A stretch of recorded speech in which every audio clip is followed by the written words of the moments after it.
Hi hello అండి.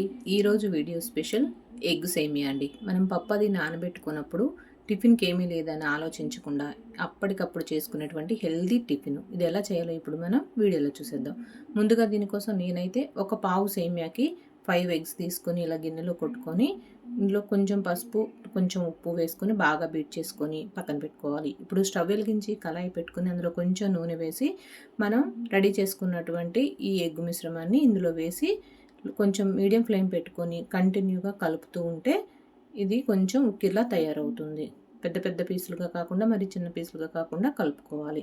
చూడండి, ఇక్కడ నేను చూపిస్తున్న విధంగా కలుపుకొని ఇప్పుడు దీన్ని పక్కన పెట్టుకొని స్టవ్ వెలిగించి కళాయి పెట్టుకొని నూనె కానీ నెయ్యి కానీ వేసుకొని ఒక పావు సేమియా వేసుకొని ఇందులో లో ఫ్లేమ్ పెట్టుకొని మంచి కలర్ వచ్చిన వరకు వేయించుకోవాలి.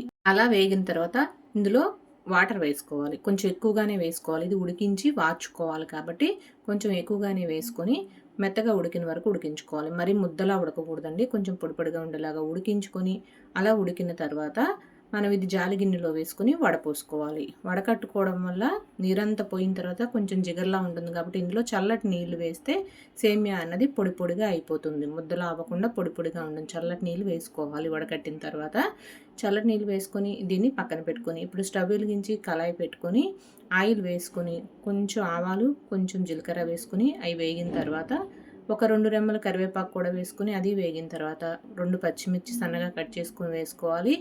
ఒక పెద్ద సైజు ఉల్లిపాయ ఒకటి కట్ చేసుకొని వేసుకొని అది కొంచెం వేగిన తర్వాత కొంచెం అల్లం వెల్లుల్లి పేస్ట్ వేసుకొని పచ్చివాసన పోయే వరకు వేయించుకొని ఇందులో కొంచెం క్యారెట్ తురుము, క్యాబేజీ, క్యాప్సికమ్ ఇలా మనకు నచ్చిన కూరగాయ ముక్కలు వేసుకోవచ్చు అండి. ఇందులో కూరగాయలు వేసుకోవడం వల్ల టేస్ట్ బాగుంటుంది, హెల్త్కి కూడా చాలా మంచిది.